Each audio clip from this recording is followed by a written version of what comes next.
Bom dia. Oi.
Pessoal, bom dia. Sejam todos bem-vindos a mais esse evento da Federação Catarinense de Municípios, em parceria com a EGEM, Sistema FECAM, Associações de Municípios, e com o apoio de sempre do COEGEMAS e também do Comitê Estadual do SUAS Covid. Queremos dar as boas-vindas e agradecer a presença de todos nessa manhã. O nosso tema de hoje, então, será o atendimento da população em situação de rua em tempos de pandemia, os desafios que estamos enfrentando nesta área, nesse momento tão delicado que estamos vivendo. Nós teremos, então, nesta manhã, duas palestrantes e também relatos de experiência. Para iniciar o nosso encontro, então, eu gostaria de convidar a Veridiana Farias Machado, que trabalha com redução de danos e tem experiência também em Canoas e é apoiadora do MNPR do Rio Grande do Sul. Veridiana, seja muito bem-vinda. É uma satisfação que você esteja conosco na manhã de hoje. Bom dia, gente. É uma alegria estar aqui também, né? Obrigada pelo convite. Não sei se todos estão me escutando bem. Enfim, eu sou aqui de Porto Alegre, trabalho há 19 anos com a população adulta em situação de rua, na Fundação de Assistência Social e Cidadania, né? Já tive uma trajetória na assistência em diversos espaços, né? Tanto no acolhimento institucional quanto na abordagem social, né, no território. E também tenho uma experiência aí no consultório na rua de Canoas, que é uma cidade vizinha aqui da Grande Porto Alegre, onde trabalhei como redutora de danos neste lugar. E apoio o Movimento Nacional da População de Rua aqui desde o seu início, desde 2008, quando ainda se chamava Movimento Aquarela da População de Rua, né? Então, a minha fala ela vai transitar por esses 3 lugares, né, de fala e de experiências. E então a gente vai abordar um pouco, vou contar um pouco de como é que está Porto Alegre, né, no momento de pandemia, neste momento tão difícil, onde a campanha nacional é Fique em Casa, mas e quem não tem casa, né? Fica onde, faz isolamento social aonde, quarentena aonde, né? Então, um pouco disso que eu vou trazer na minha fala. Nós aqui, quando se avizinhou a pandemia, lá na última semana de março, nós formamos um coletivo grande, assim, que se uniu. Acho que isso aconteceu em diversos lugares do Brasil também, né? Porque todos os grupos, pessoas que têm alguma proximidade com a situação de rua, no sentido de que ou milita, ou apoia, ou dá alimento, enfim, a atividade que for, ou trabalha com esse público, todo mundo ficou muito preocupado, né? Então, aqui não foi diferente, a gente ficou muito preocupados, assim, e resolvemos, na Escola Porto Alegre, que é uma escola aqui que atende a maioria dos seus estudantes são pessoas em situação de rua, nós fizemos uma reunião, né, nessa escola para a gente pensar o que é que poderíamos fazer juntos, né? Então, nós começamos a discutir dessa reunião presencial, que foi uma única reunião, porque logo veio a questão de isolamento, enfim, a gente montou grupos de trabalho e nós nos unimos, inclusive, escrevemos dessa reunião, dos encaminhamentos, uma carta ao prefeito, à gestão municipal daqui, colocando o que a gente achava que seria importante num momento de pandemia para poder minimamente reduzir danos e riscos à população em situação de rua, né? Então, nessa carta, a gente pensou, a primeira coisa que veio à cabeça, água potável, né? O acesso à água na cidade nesse momento. Porque qualquer profilaxia de qualquer doença, a primeira coisa é a questão da higiene, né? Os banheiros públicos, a gente pensou também que era um problema que teria pouco acesso aqui, né?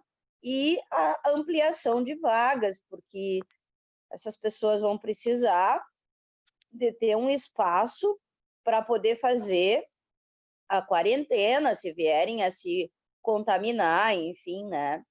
Também pensamos que seria importante que a Secretaria Municipal de Saúde aqui pudesse mapear um pouco, né, para a gente ter ideia de quantas pessoas em situação de rua seriam acometidas da Covid-19. Então, a gente pensou em poder fazer, que a Secretaria de Saúde fizesse esse levantamento, essa articulação com os espaços da saúde aqui, né, os pontos de saúde, né, porque a gente precisa também mapear e acompanhar os consultórios na rua, enfim, até mesmo as equipes de abordagem social.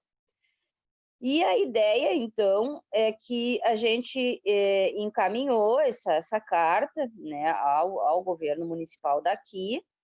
A alimentação também foi uma coisa importantíssima, né, nesse momento, porque a gente sabe que a população de rua tem as suas redes na rua e que essas redes, muitas delas também se recolheram, né, porque com o receio de sair para a rua, das pessoas se contaminarem, já que a orientação é ficar em casa.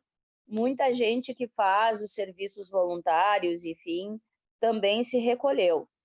E a questão dos serviços, né? que muitos também, em função do distanciamento social, que é outra questão importante nesse momento, muitos espaços, o que acontece em nível nacional também, da assistência, por exemplo, não teriam condições de garantir este isolamento social no distanciamento das camas, nos espaços de abrigamento, de albergue, enfim, né? De centro-POPs, enfim.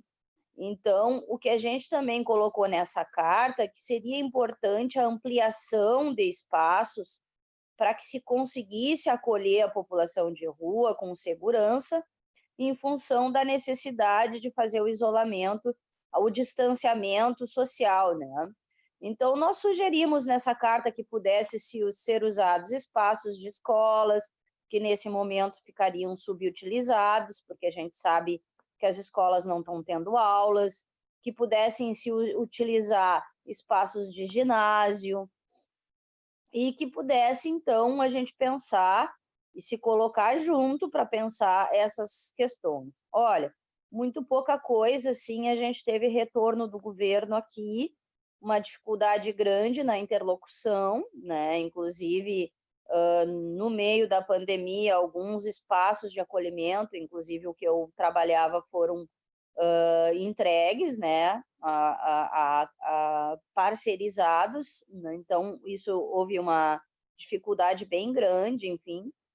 E a gente, mesmo assim, enquanto movimento, por exemplo, a gente continuou saindo para a rua, né, entregar kit de higiene para a galera, mas no sentido de, e até alimentação, mas no sentido de fortalecer esse vínculo no momento e de principalmente a gente poder falar com a galera a questão da prevenção, da importância de usar máscara, da importância de higienização. Nós conseguimos com as universidades por aqui, os campos das universidades, tanto da URGS quanto da Unicinos, abrirem torneiras. Os grupos que entregam alimento na rua, inclusive, confeccionaram algumas pias artesanais com bombonas de água e acesso a sabão. E os militantes do Movimento Nacional da População de Rua aqui, eles se utilizaram do espaço da padaria Amada Massa, que é uma padaria que ela funciona com o grupo executor todo de pessoas que saíram da rua, em função da luta do movimento aqui, né? A gente conseguiu adaptar o espaço para que eles pudessem fornecer lanches, estão fornecendo lanches para a população de rua, 1.600 lanches por semana, também trabalhando lá no ponto da Amada Massa a prevenção, utilizando toda a estrutura da padaria, as bicicletas para entregar os lanches na rua também, e falar com os grupos sobre a importância da prevenção. É importante dizer que este projeto ele se diferencia porque a gente está, enquanto rede de apoio do movimento, buscando recurso para ajudá-los a se manter nos seus aluguéis, para que eles não voltem para a rua, enquanto este momento que diminuiu a venda dos pães, né? Que o pessoal assim está com muito receio de pegar os pães, enfim. Então, isso é um pouco do que a gente tem feito em Porto Alegre. Bom, a importância do que eu trago aqui na minha fala para a gente pensar é de que forma, nos processos de contato e projetos com a população de rua, a gente pode estimular a autonomia dos sujeitos, né? Para que eles, com seus próprios potenciais, consigam pegar, tomar as rédeas da sua vida, da sua luta, e poder fazer esse movimento, né, de cidadania, de participação social, que o SUAS e o SUS também trazem, né, nas suas diretrizes. Se nós formos analisar o papel de um centro POP, por exemplo, que, aliás, é um serviço importantíssimo que não fecha as portas nesse momento, a gente precisa pensar de que forma a gente se protege enquanto trabalhador, a gestão precisa pensar também de que forma protege o trabalhador com EPIs, enfim, toda a questão e as pessoas atendidas, mas a gente precisa entender que esse serviço ele vai ser um serviço essencial para que a gente consiga também trabalhar nesse momento com eles a importância de se prevenir, os espaços de acolhimento todos da assistência, né? E acho que, enquanto gestão, é também pensar de que forma amplia, né?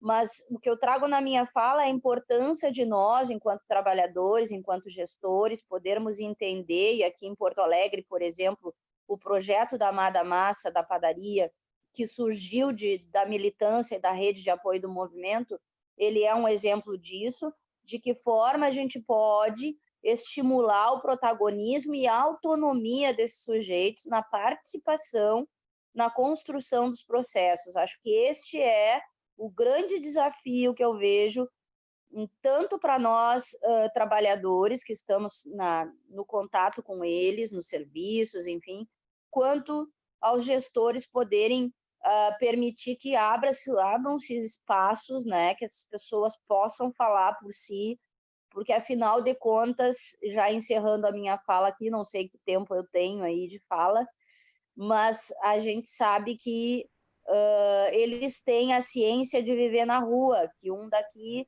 batizou essa ciência como a ruaologia, né? Então, eu deixo aqui para a gente pensar, fico à disposição e agradeço aí o convite. Obrigada.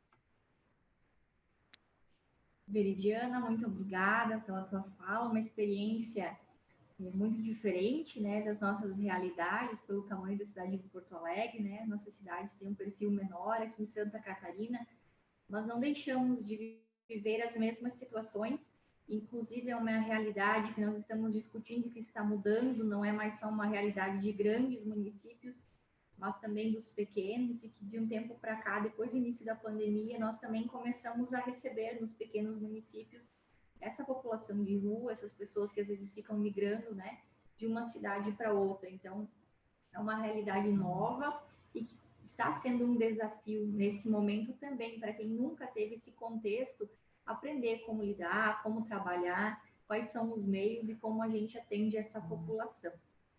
Vou encaminhar a palavra, então, agora para a Sibéria Quadros Ouriques, que ela é assistente social do CRAS de Osório, também do Rio Grande do Sul, é doutora em serviço social e também apoiadora do MNPR do Rio Grande do Sul e Santa Catarina. Sibéria, deixo a palavra contigo, 15 a 20 minutos para a tua apresentação. Tá certo.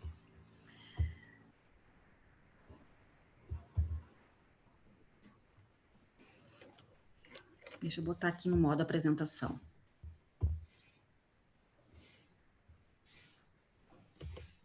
Tá. Bom dia a todos. Gostaria de expressar meu profundo agradecimento, então, à FECAM, que vem sempre disponibilizando espaço para que a gente possa trabalhar aí junto com os municípios de Santa Catarina, algumas questões que envolvem o cotidiano do trabalho nas políticas públicas. Gostaria de agradecer, então, a equipe do CRAS Osório, que nesse momento está lá atuando e proporcionando com que eu possa estar aqui com vocês nesse momento, né? E agradecer também ao movimento da população de rua, que nesses últimos aí 10 anos vem me dando a oportunidade de aprender muito com eles no dia a dia, tanto de Santa Catarina como no Rio Grande do Sul, que são os espaços que eu estou circulando nos últimos anos, e um profundo gratidão, assim, por tudo que a gente pode estar socializando agora com os gestores, com os trabalhadores e com os próprios usuários. Bom, quando a gente fala da questão da população de rua, o que envolve o atendimento dessa população, né? E aí, tanto por parte do governo e a sociedade, né? Envolvendo aí técnicos, gestores, trabalhadores do SUS, educadores, cuidadores, motorista, enfim, toda a equipe. O que envolve, né? A grande questão da população de rua hoje é a forma, né, como a sociedade e muitos governos enxergam essa população, né? Uma população que vem aí carregada de estigma, de exclusão, de preconceito, de discriminação na forma como a gente vê essa população. E aí se torna mais difícil pensar a política pública para essa população quando você tem aí uma forma de olhar um tanto equivocada da realidade, porque as pessoas não conhecem, e aí isso é um problema, eu acredito que é o maior problema em termos de implementação de política pública, principalmente numa pandemia, Porque... tá, vamos tentar aqui. Vou tentar no F5. Deu? Melhorou agora? Certo? Ok. Né? Então, essas são as questões que, no meu entendimento, são essenciais para a gente poder entrar e compreender esse universo, né, que envolve a população de rua, né? E aí, quando a gente fala de exclusão social, a gente não está falando só no acesso dessa população aos bens e consumo, a gente está falando também no acesso a políticas públicas e também a participação deles nos espaços, né, de uma forma que possa efetivamente protagonizar a realidade dessa população, né? Então, não é consultar eles do que eles precisam, mas é construir junto com eles alternativas para poder enfrentar essa situação. Né? Então, assim, para mim existe aí, né, como eu falei anteriormente, um desafio central, certo? Que é a gente poder pensar na modificação, na alteração, na forma de entendimento e percepção que as pessoas têm com relação a essa população, né?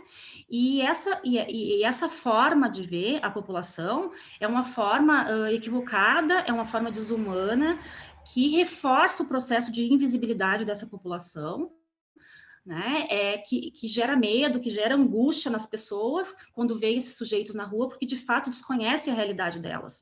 Mas a gente também precisa estar aberto para poder compreender a realidade deles, escutar a história deles, se aproximar deles, perguntar o nome quando está na frente de um estabelecimento. A gente precisa se relacionar de uma outra forma com essa população, né? Então, para mim, esse é o maior desafio, né? E o reflexo desse processo de exclusão, de invisibilidade, acaba refletindo também na condução dos governos das políticas, porque inexistem as políticas públicas para a população de rua.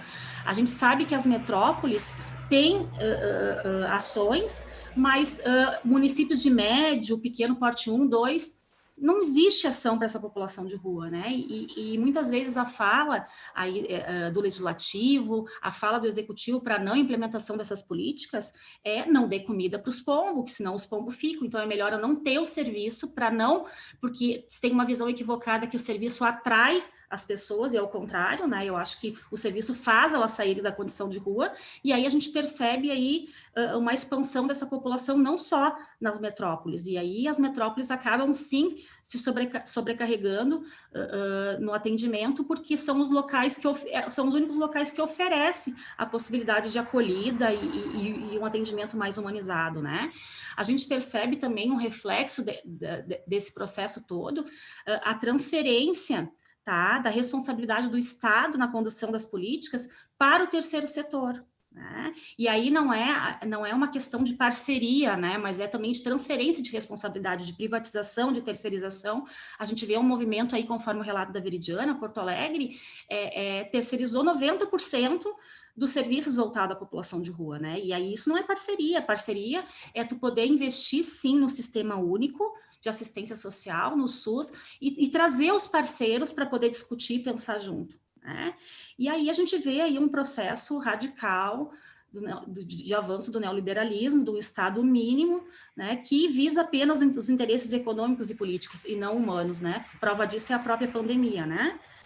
E forma como o governo federal está conduzindo nesse momento essa questão da epidemia, né? E aí a gente vê uma grande tendência no governo federal, né, de focar o atendimento da população de rua por apenas um viés, né? A população de rua é heterogênea, a gente tem que pensar o atendimento de diversas formas, de diversas políticas, e o governo federal vem conduzindo, que é uma tendência nos últimos 4 anos, conduzindo as ações, reduzindo esse usuário a esse sujeito que está na rua como usuário de droga, né? Então, ele precisa ser escondido, ele precisa ser internado, ele precisa ficar fora dos espaços, ele não participa dos espaços, né? Então, ele é duplamente excluído, invisibilizado, porque quando o Estado dá conta que existe essa população, ele quer internar, ele quer esconder, né? E aí, muito forte aí a perspectiva das comunidades terapêuticas de cunho religioso, que não tem plano terapêutico, que não tem equipe técnica, que não tem as mínimas condições de trabalho,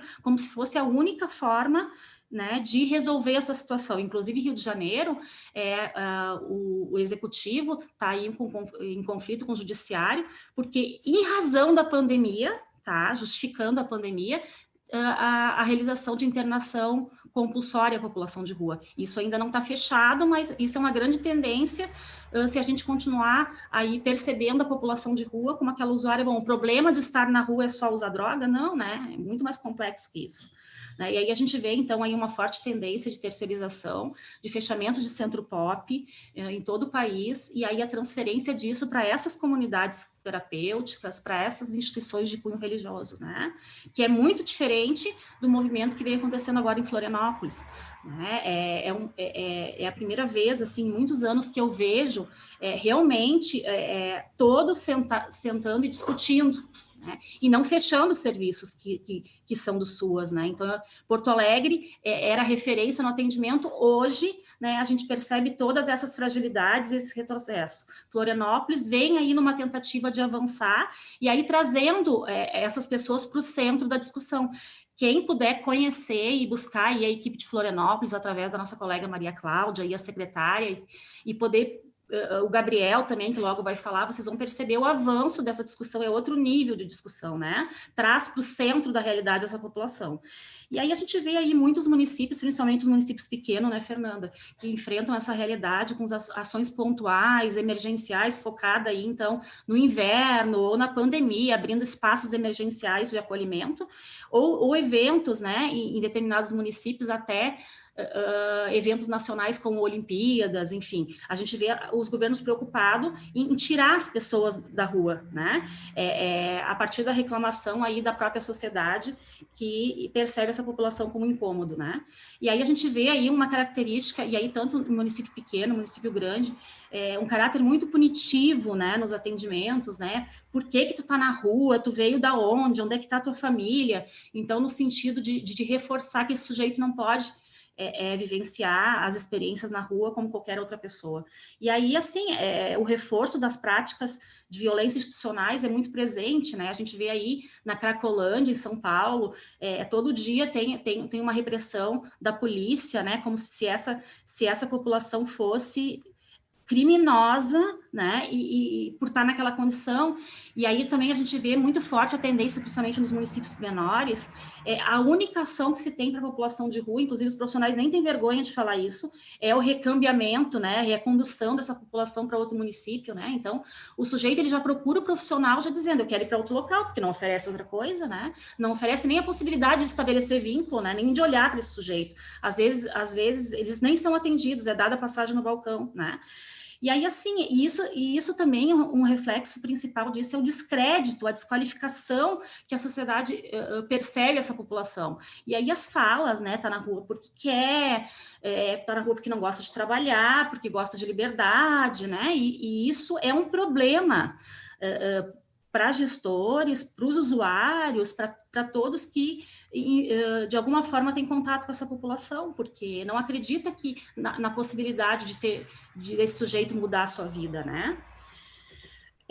E aí, assim, ó, com a pandemia, tudo isso com a pandemia, o que acontece com a população de rua? A situação de vulnerabilidade deles agrava-se, né? Porque você utiliza o espaço da rua para sobreviver, e esse espaço está fechado em função do isolamento, né? Então, como a Veri até falou, a questão da doação de alimentação, o comércio, os serviços estão fechados, então eles não têm como catar a latinha, o material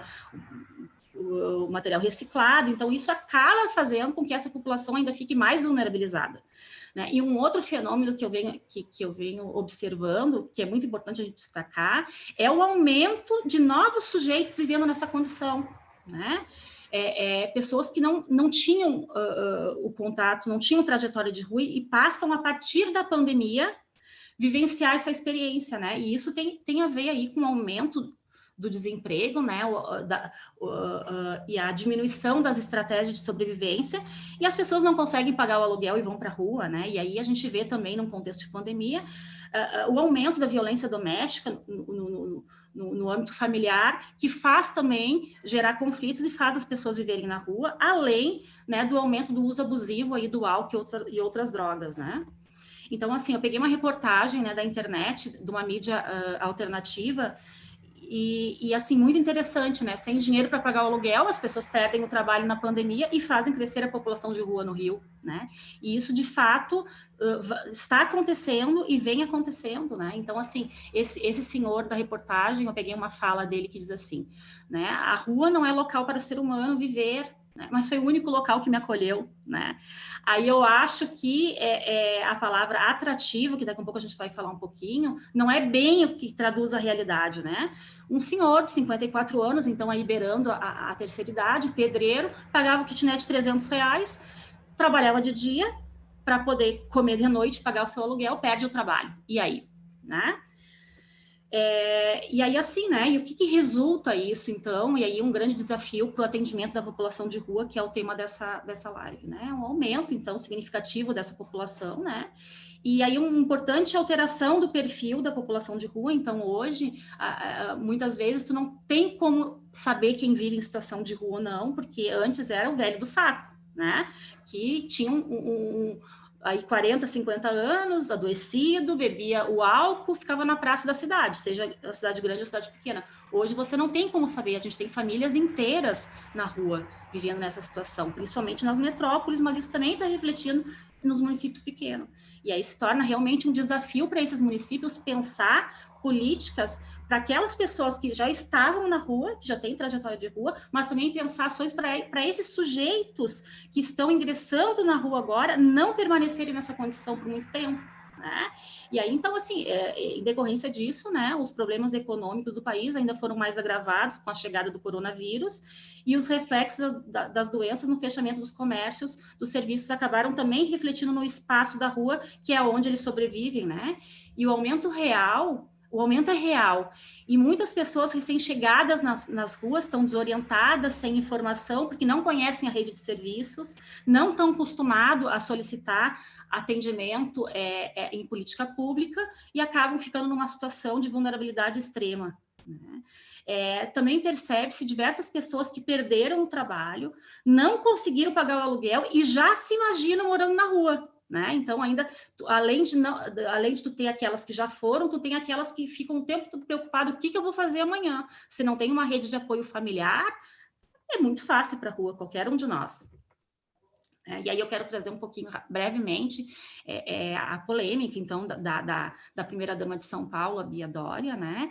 E aí, no seu discurso aí preconceituoso, que é aquilo que eu abordei no início, trazendo de que viver na rua é um atrativo e que as pessoas não devem dar a alimentação, né? E isso também me lembra muito, né, alguns municípios que eu passei, na qual o foco central da política é a campanha Não Dê Esmola, né? Quase que a mesma coisa, né? Então, isso vem um pouco assim desse discurso dessa sociedade burguesa brasileira, né? Que tem sua cama quente, que tem o seu lençol térmico, entende? Que tem a sua alimentação, que tem seu trabalho, que tem seu acesso à saúde e à educação, falando de uma realidade que não conhece, né? E essa realidade, ela vem aí carregadas de preconceito, da própria formação do Brasil, né, da formação sócio-histórica do Brasil, né, a relação aí, então, com a escravidão, né, com o processo de industrialização no Brasil, né, com a exploração do trabalhador, e aí com o ingresso do Brasil no capitalismo, e isso tem um reflexo até hoje, né, então,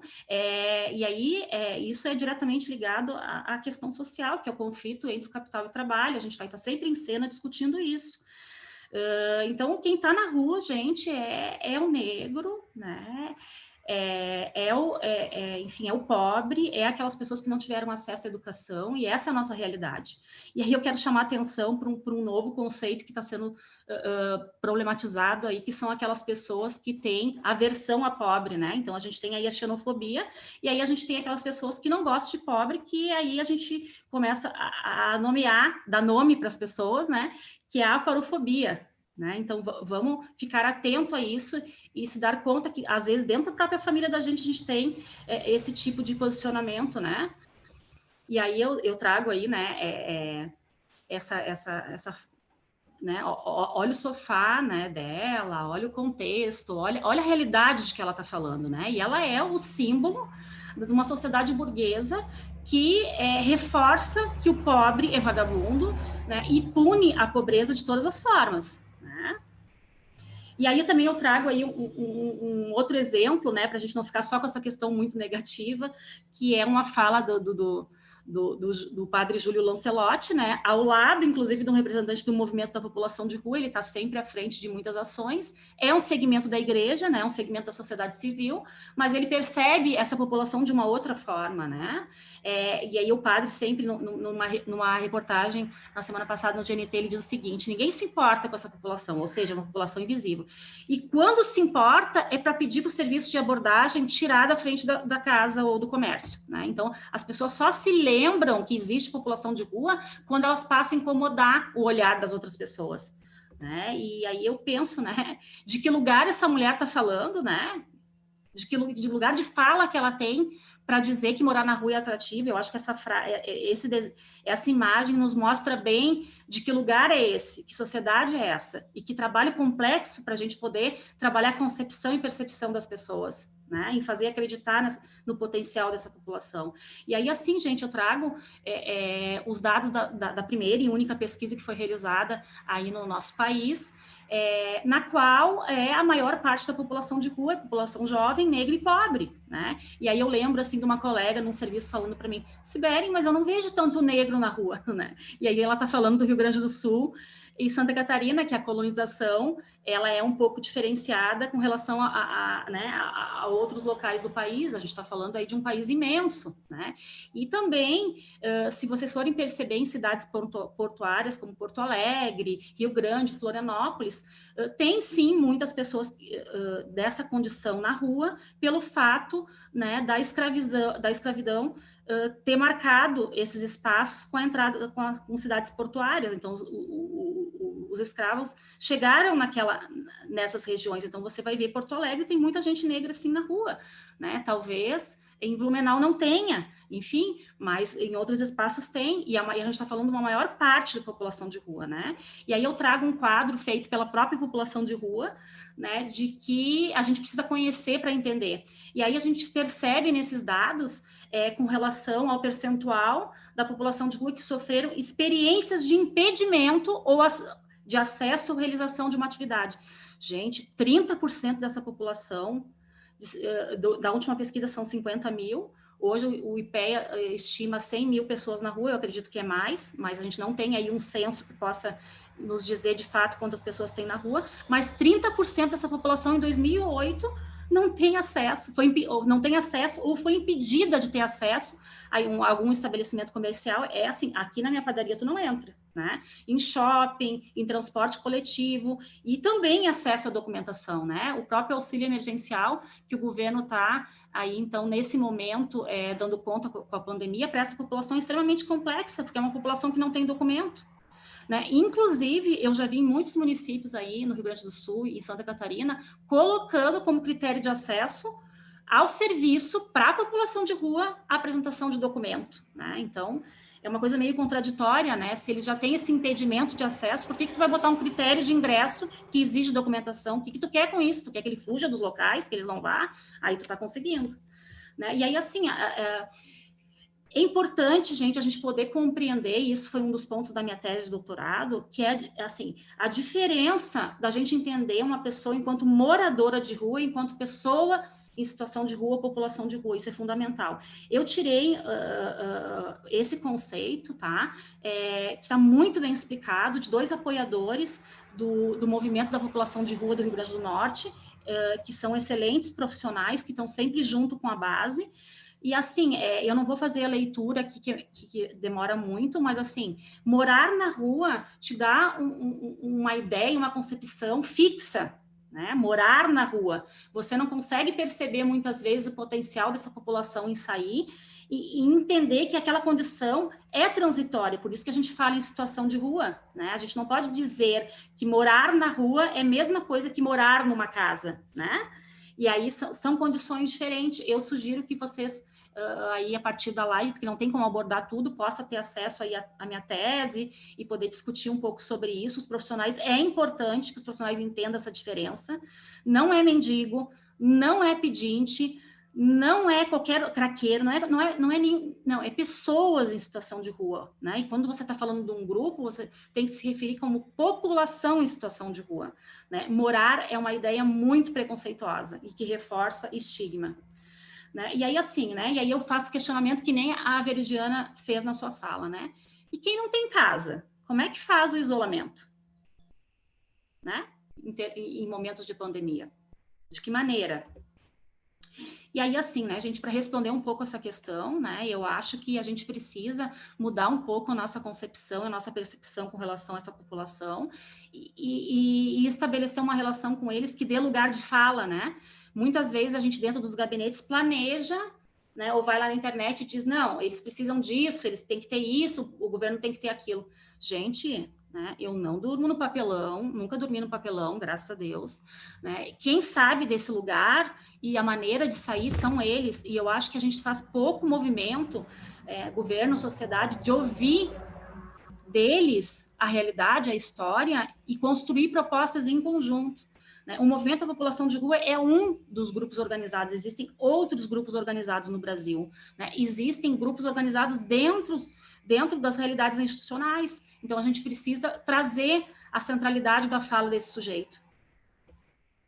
E aí, assim, gente, para finalizar, eu trouxe alguns desafios, né, para a gente poder aí refletir. Uma live de 15 minutos não vai dar conta disso. Eu acho que a gente precisa aí, e aí eu deixo um desafio para a Fernanda, né, e especialmente para a Janice, é poder organizar, tá, um espaço de fala por meio da FECAM, né, desses sujeitos e os profissionais. A minha sugestão é que se possa aí pensar em lives por associação, tá?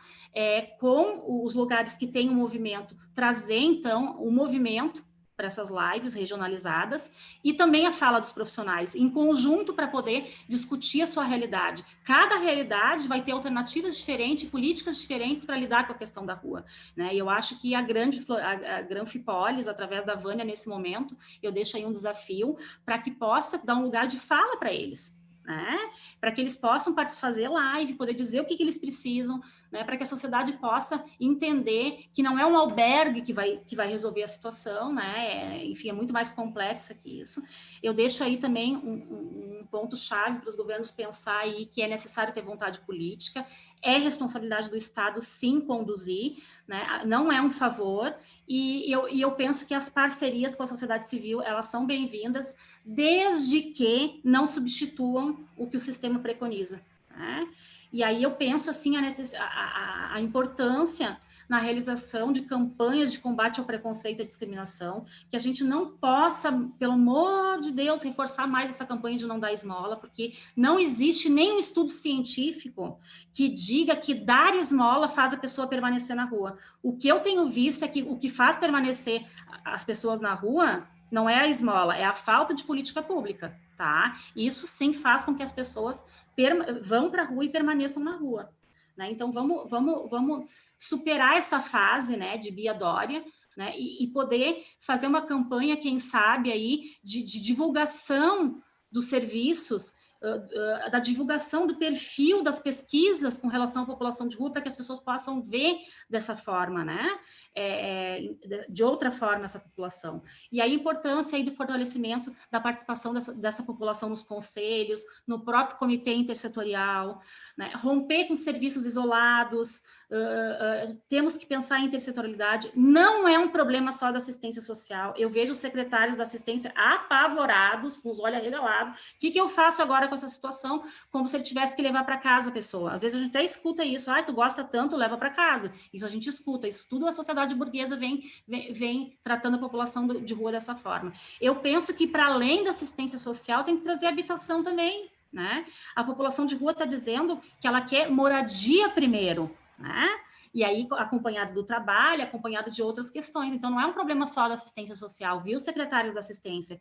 Eu acho que é importante vocês poderem pensar a política intersetorial, junto com a saúde, principalmente, e com a habitação, e outras políticas, e tratando isso como responsabilidade do Estado, né? E aí, eu deixo, assim, o final dessa live, a importância, então, dos profissionais que atuam diretamente ou indiretamente com essa população, poder buscar formação na área para que possa compreender essa realidade.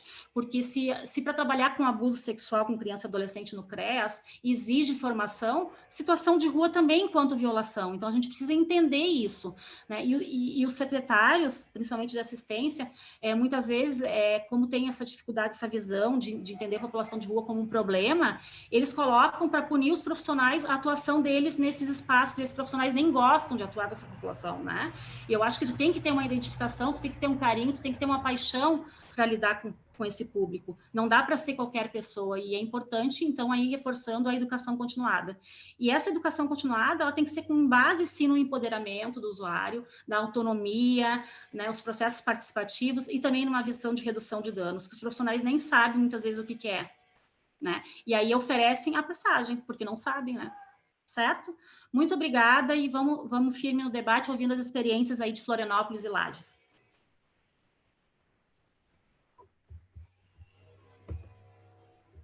Muito obrigada, Sibeli, pela tua fala.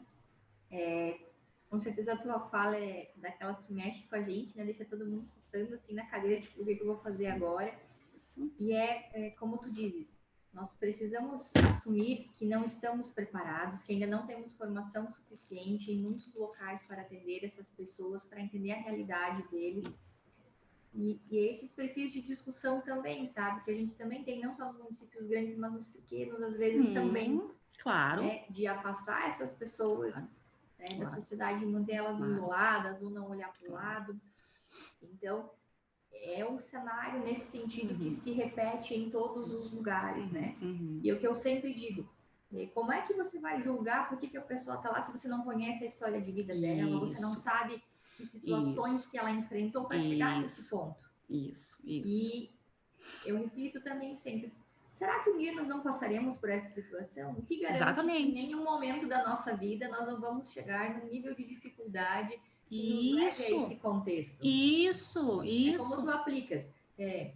Quem gostaria realmente de estar lá? Ninguém gostaria de estar lá. Mas, às vezes, o contexto da vida, algumas situações nos levam, né, para esse cenário. Então, é um olhar diferenciado que a gente precisa ter, um cuidado, um pensamento, uma reflexão de como nós devemos trabalhar com isso. A gente está vivendo uma outra situação agora no Estado, que está sendo demandada também, né, num outro caso, que é sobre agressão também, que a gente nunca trabalhou. Então, a gente precisa refletir por que nós estamos deixando esse perfil de lado. E é um auto-preconceito nosso, às vezes, também, de por que eu não vou trabalhar com aquele cidadão se ele precisa tanto do meu atendimento. E outra reflexão é essa questão da integração da rede, que a gente vem discutindo fortemente dentro da assistência social também em Santa Catarina, né? Vou dizer assim, os problemas que nós temos não são sociais, não são só da assistência social. Isso. Nós precisamos da rede como um todo, porque ele é um ser humano, um ser do município, ele não é, vou dizer assim, o problema lá da assistência.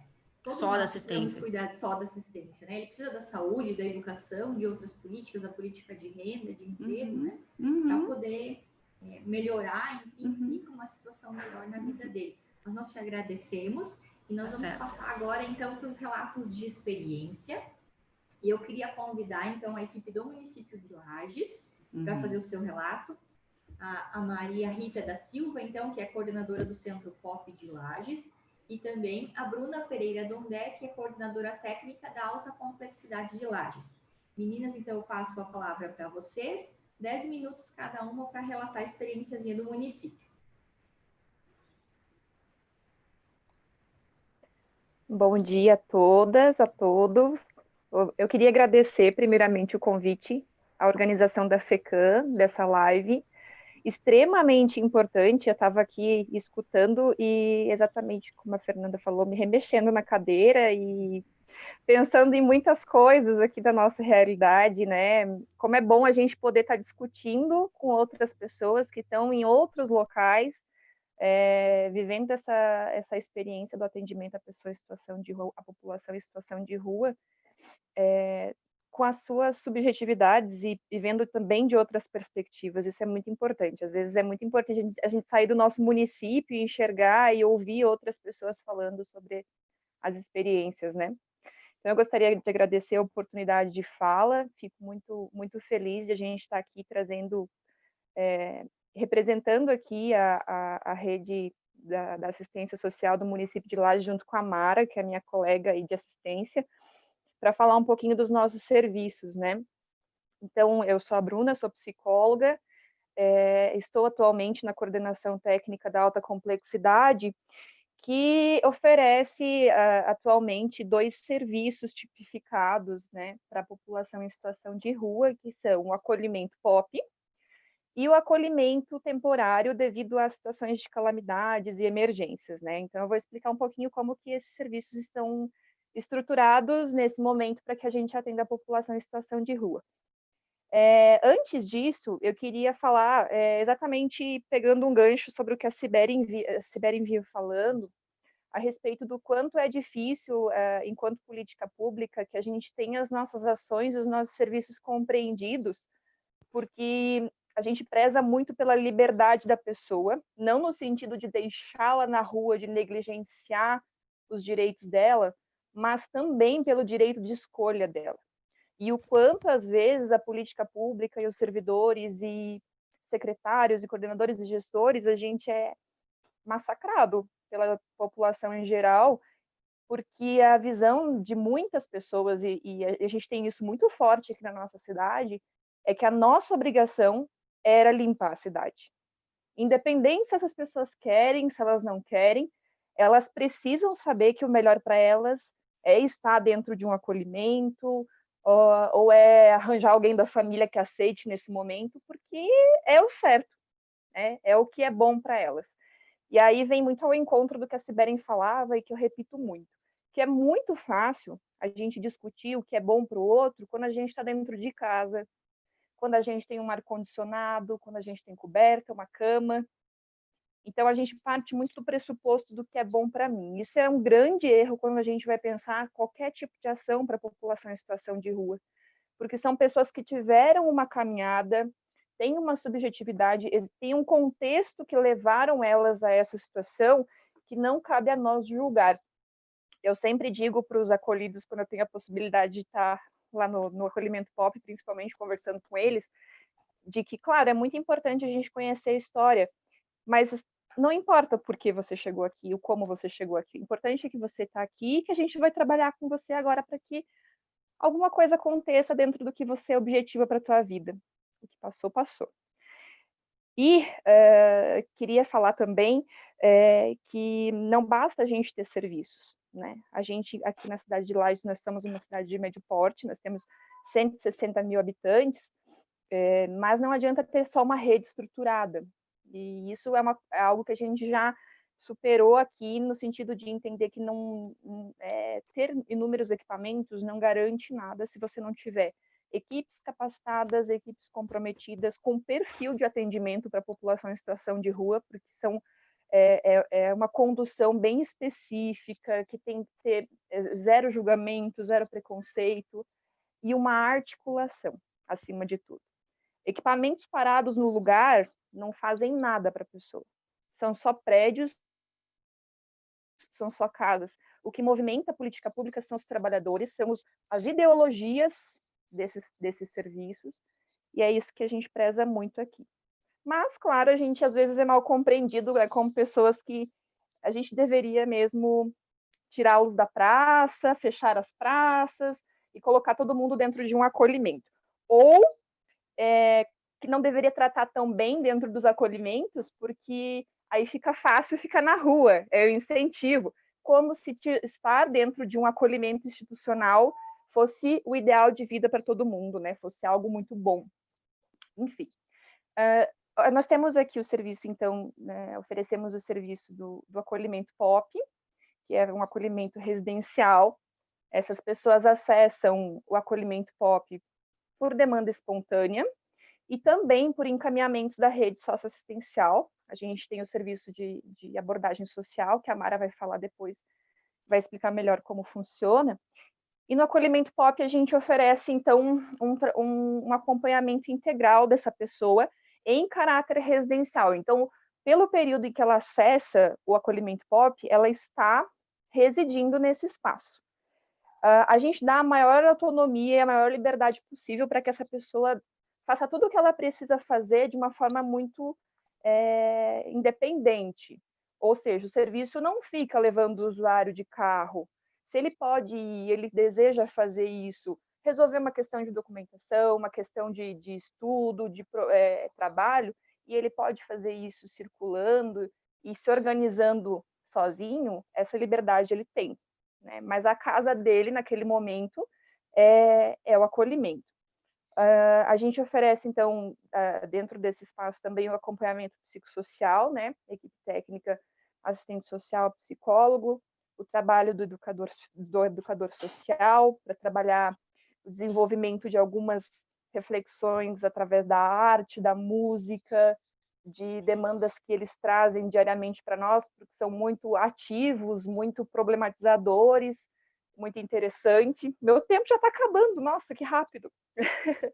E também oferecemos, nesse momento, o acolhimento temporário.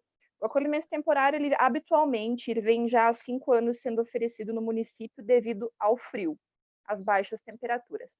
Aqui faz muito frio, a gente tem dias que são muito complicados mesmo. Essa semana, por exemplo, é uma semana de frio intenso aqui, e as pessoas que ficam na rua, elas correm o risco de, nesse momento, adoecer e até morrer na rua devido ao frio, de tão intenso que ele é.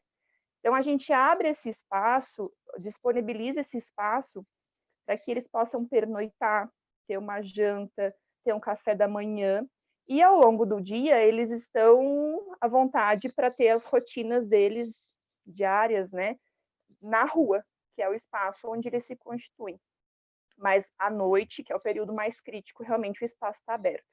Também é um serviço de livre demanda, então a gente recebe quem quer estar nesse espaço. Algumas pessoas não querem, e a gente não as julga, não forçamos ninguém a ir para o acolhimento temporário, mesmo que a gente saiba que é uma situação bem difícil, está no frio e na chuva, muitas vezes, mas a gente só recebe quem nos procura mesmo, com livre desejo, né, para isso. Existem bastante fragilidades dentro do trabalho, é bem difícil, não é ainda o ideal do que a gente deveria oferecer, mas a gente ouve através dos relatos deles e a gente percebe quando a gente consegue encaminhar alguém para o mercado de trabalho ou para retornar, conseguiu reatar o vínculo familiar, o vínculo comunitário, conseguiu voltar para a sua cidade, o agradecimento, a forma como eles se colocam para o serviço como algo que mediou uma passagem de vida, né? Não só a passagem de ônibus, não só o eu comer de noite ou eu ter uma cama para dormir, mas um momento de transição da minha vida. Todos nós vivemos um momento de transição e a gente sabe o quanto isso é importante, né? Para eles também. Então, a gente se coloca dentro desses serviços de uma forma bem despreconceituosa, não sei se existe essa palavra, mas coloquei, acolhedora, e com o sentido de oferecer o que é de direito deles, respeitando caso isso não seja o interesse deles nesse momento. Acho que é isso, não sei se depois a gente tiver a oportunidade, através de perguntas, eu explico mais também. Muito obrigada. Bruna, muito obrigada pela tua contribuição. Vou passar a palavra para a Mara, então.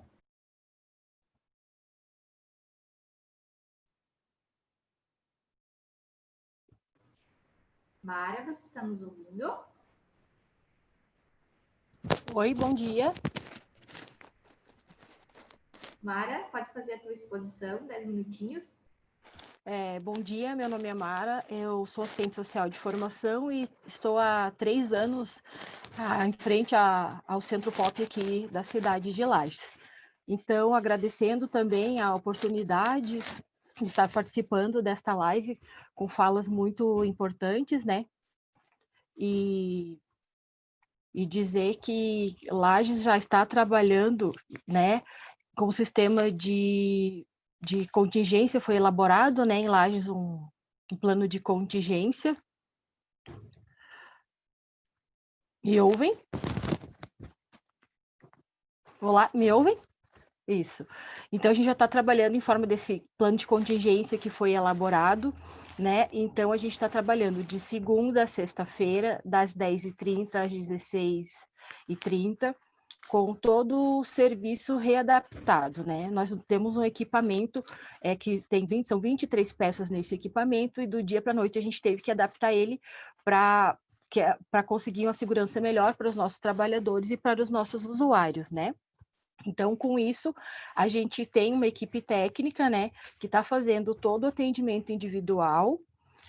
As visitas domiciliares, quando necessário, também são feitas. A gente está com o café da manhã, com o almoço, café da tarde, com a parte de higiene, a parte do local para que os usuários estejam guardando os seus pertences.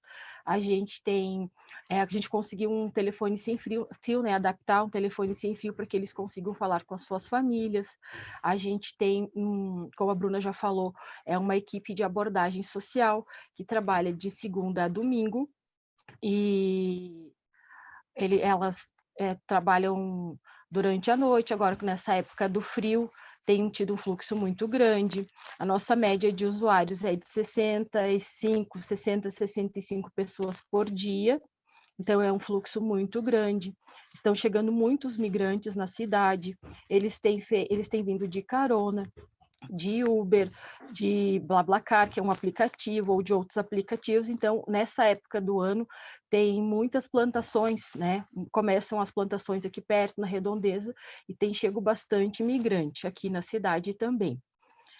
Com isso, a nossa demanda aumentou bastante após o início da epidemia, e a gente teve que se adaptar com essa nova realidade. Então, um dos nossos primeiros desafios foi que, em vez deles estarem dentro do equipamento, que é um equipamento grande, a gente teve que adaptar na frente do serviço, no hall de entrada do Centro POC. Com isso, chegou o nosso primeiro desafio, que foi a vizinhança, né? Os vizinhos filmando, tirando foto, colocando na mídia, colocando no Face e falando por que as pessoas, que todo mundo tem que estar em casa, e essa gente que mora na rua pode estar circulando. Eles não vão pegar doença, vão estar passando a doença. Então, o nosso primeiro desafio no Centro POC foi esse, né? A gente está explicando, dando explicações, né? Além da epidemia, além de toda a situação, dando explicações, o porquê que a gente não podia colocar todo mundo para dentro do serviço. Então, quando todo mundo estava dentro do serviço, que estavam fazendo as oficinas, né? Sendo atendidos, ninguém via essas pessoas, então não tínhamos reclamações. A partir do momento que a gente precisou organizar o serviço na frente do equipamento, começou essa situação. Então, nossa equipe da abordagem social também observa, a gente conversando, que triplicou o número de ligações, de atendimentos, porque as pessoas ficavam muito tempo em casa, muito tempo no trabalho, pouco tempo em casa. Com isso, eles começaram a observar mais as pessoas que estão na rua e nas praças.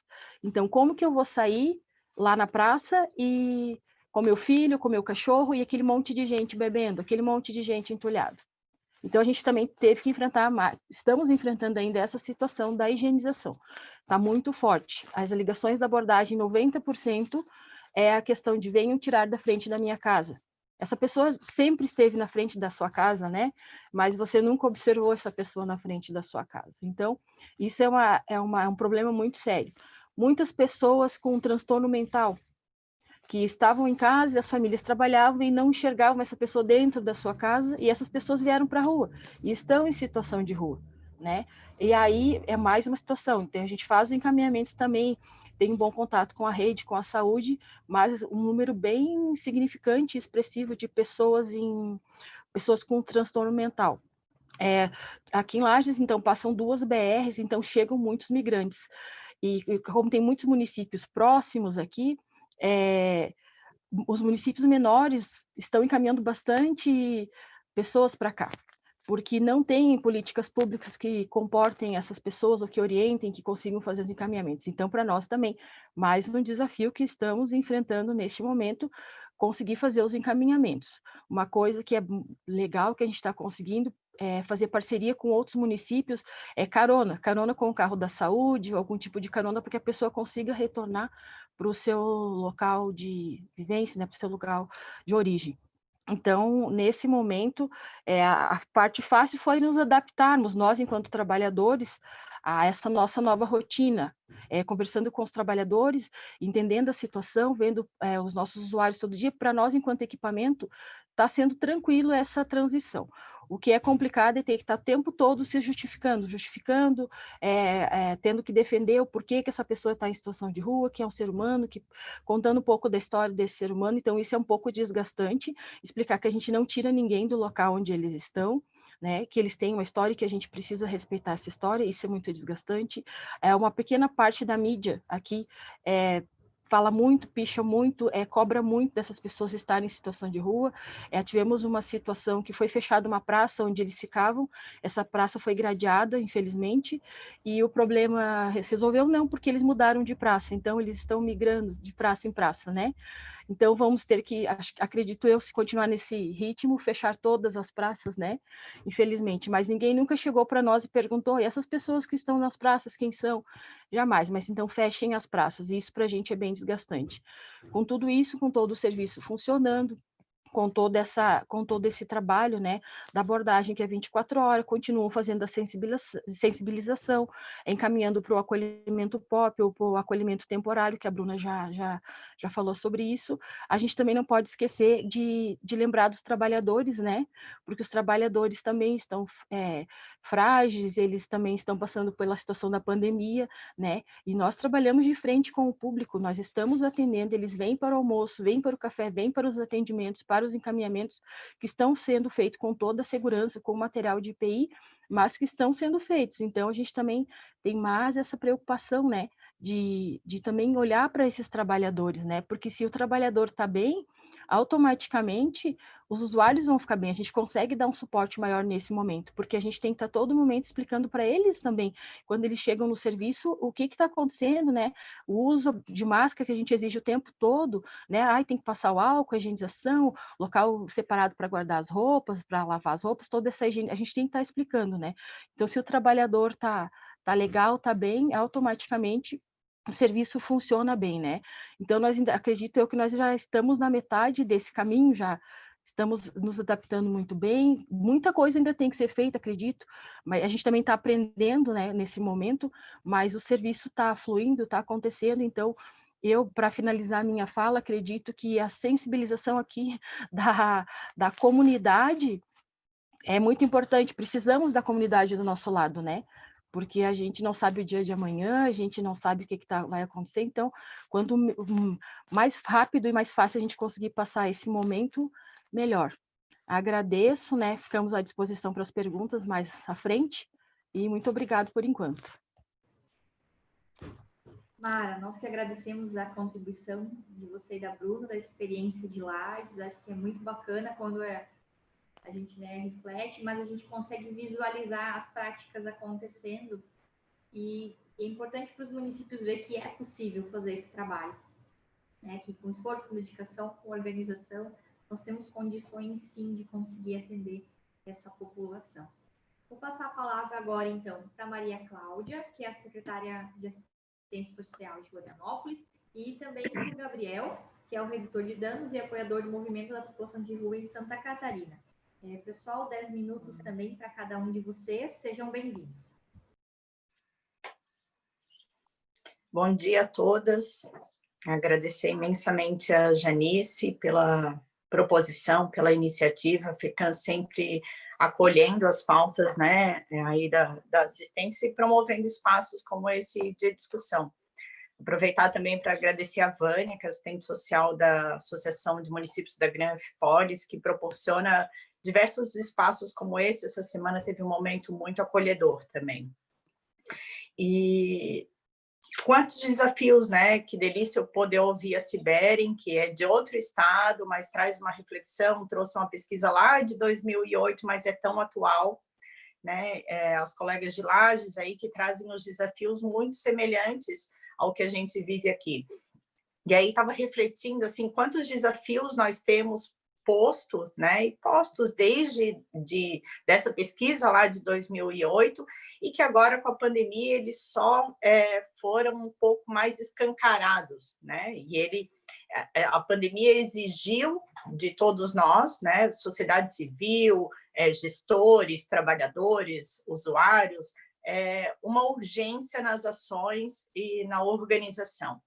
E o que a gente tem percebido hoje é que a fragilidade dessa articulação intersetorial, que já era um complicador na atuação do SUAS, essa fragilidade da atuação e articulação da rede, ela ficou mais evidente agora, né? Então, ouvindo aí a participação, né, o relato das colegas, eu fiquei pensando no quanto desafiador e que desafios a gente tem tido aqui em Florianópolis, né? A gente tem pouco tempo de fala, mas destacar aqui algumas questões, em especial, acho que o desafio da comunicação intersetorial para a gente tem sido muito grande. Com a pandemia, algumas ações, de fato, algumas decisões e ações foram tomadas em razão do cuidado mesmo, né, com as pessoas, e essa é a discussão. E quem não tem a opção de ficar em casa, né? O que a gente faz? A realidade hoje é que a gente vive na base, ali na ponta, na articulação do trabalho, é como se a assistência social, que sempre recebeu essa demanda, agora recebe ainda mais, e é o que a Siberen falou, né? Parece que a responsabilidade é só da assistência. Então, fazendo uma reflexão, né? Os hospitais psiquiátricos, eles fecharam as portas para receber, por exemplo, demandas de urgência e emergência. Nós não temos leitos hospitalares para receber, não temos os equipamentos de saúde, o CAPS-3, uma articulação para atender um público que tem questões de saúde mental, e a dependência química também é um perfil relevante para essa população. E a gente não tem esse ponto de articulação, está muito fragilizado. Os egressos do sistema prisional, então, assim, as pessoas tiveram seu alvará de soltura e elas não conseguem retornar para os seus municípios de origem, porque a rodoviária está fechada. Então, essas pessoas acabam saindo do sistema e ficando em situação de rua, e principalmente nos grandes centros, né? Algumas famílias têm sido despejadas, então também mudou um pouco o perfil das pessoas em situação de rua, o que a gente estava muito acostumado no dia a dia de trabalhar, com pessoas que já tinham algum histórico, pessoas, né? Então, vamos lá, a pesquisa é de 2008, mas ainda é um perfil muito frequente ali, um percentual de questões de vínculo familiar, nós temos questões ali de desemprego, e também de uso de álcool e outras drogas, né? Então, esse perfil nos convida a refletir, e sobretudo que muitas pessoas, né, tanto nessa pesquisa quanto a do ICOM realizada, elas têm acesso, por exemplo, à alimentação, né? Então, elas têm acesso, por exemplo, aos serviços da prefeitura. Então, não quer dizer que é um problema muito complexo, não é só a falta de alimentação ou a falta do acesso, mas a gente poder olhar para esse ser humano que a gente atende, se colocar no lugar, entender qual não existe uma fórmula mágica, vamos acolher todo mundo, vamos botar todo mundo no ônibus e ir embora, isso não existe. Então, acho que o grande desafio tem sido chamar todos os atores, né, as políticas públicas que estão envolvidas, sejam a sociedade civil, que sempre, historicamente, trabalhou e vai continuar trabalhando com o público, né, a saúde, os serviços socioassistenciais, todos os atores dessa política e que atende esse público, para poder decidir e pensar junto. Acho que o grande desafio é se convidar a discutir esse propósito, o que eu posso fazer, né, no local onde eu estou, como na atuação em que eu tenho, qual é a minha responsabilidade? Porque o que a gente vê hoje, e com o agravo da pandemia, é uma questão clara de batata quente. Não, isso não é comigo, isso é responsabilidade do Estado, não, isso é responsabilidade da psicóloga, isso é do assistente social, não, isso é da saúde. E esse usuário, esse ser humano, ele fica de um lado para o outro. Não, isso não era meu, isso não tem... eu não posso fazer isso porque não tem tal coisa. Acho que o grande desafio é esse, né? É o que a gente pode fazer com o que a gente tem hoje. E aí, no curso da Fiocruz, o Marcelo Pedro traz isso, né? Hoje a gente não vai criar uma equipe, se não tem um psiquiatra na equipe do consultório na rua, ele não vai aparecer hoje. Mas essa pessoa precisa ser atendida com o que ela tem hoje. E o que a gente pode fazer? né? A gente vai ser excludente, eu não vou abrir um espaço para atender ela porque não é o adequado, porque não tem isso, né? Porque não tem o distanciamento, porque falta aquilo, mas o que a gente tá oferecendo para essas pessoas? Eu acho que esse é um grande desafio. E reforçar que aqui no município a gente também tem essas cobranças que foram trazidas pelas colegas, né, pelas referências, né, aí de lá, o relato de vocês. É uma cobrança bastante intensa mesmo, né? A sociedade cobra. O que vocês estão fazendo? A gente tem uma cobrança agora maior, em especial, por exemplo, dos empresários que tiveram regras, por exemplo, de distanciamento nos restaurantes, né? Tantas pessoas para sentar e se alimentar. Então, os empresários, e é isso que a Mara trouxe, questionam bastante. Então, eu não posso abrir o meu restaurante, a minha casa de show, fazer um evento, mas vocês podem ir lá atender 300 pessoas, tudo junto, acumulado, tiro a máscara, lá pode. Como se fosse a mesma realidade e fosse o mesmo desafio, né? Então, a Bruna e a Mara trazem ali o relato de abrir esse abrigo provisório nas noites de frio, e foi a partir dessa experiência que a gente teve lá em 2018 que a gente pensou, por que fazer isso só na noite de frio? Né? As regras do sistema, elas são muito impeditivas, muitas vezes, para o acesso. Então, por exemplo, a gente tem 4 serviços de acolhimento e um albergue conveniado, 4 próprios, né? Tipificados de acordo com suas. Para o usuário acessar do Centro Pop para esses albergues, ele precisa fazer exame de tuberculose, ele precisa ter uma série de critérios e pré-requisitos para acessar, e que é justamente o que inviabiliza, muitas vezes, o acesso, como é o atendimento do CAPS. O sistema, ele não acolhe de forma imediata, né? E a gente sabe que é um público que oscila nos seus desejos, né? Então, a gente tem que se apegar nessa decisão, nesse respiro, esse suspiro de vida para vincular com ele. Então, esse é um grande desafio. Comunidade terapêutica, que exige lá os exames de tuberculose, ele fica 7 dias. Hoje ele quer mudar de vida, ele vem e pede, eu preciso, eu quero, me ajuda. E a gente não consegue encaminhar diretamente, porque ele vai no CAPS, ele tem que fazer exame, e aí a comunidade terapêutica faz uma série de exigências, essa noite está frio, ele recaiu, agora eu não sei quando ele vai de novo ter esse suspiro de vida. Então, esse é o grande desafio. Os abrigos, a mesma coisa. Com essa possibilidade de abrir diante do frio, lá em 2018, a gente pensou, por que não fazer isso sempre? A pessoa ter a opção de sair da marquise e poder passar a noite. Então, esse abrigo provisório, para as noites de frio, ele passou a ser aberto todos os dias. E cada passo que a gente dá, novos desafios, né? Cada degrau, cada nível, a gente vai tendo novos desafios. E hoje a gente vive um grande desafio, mas uma parceria muito grande na tentativa de articular saúde, sociedade civil, todos os atores envolvidos, mas, sobretudo, fazer escolhas, né?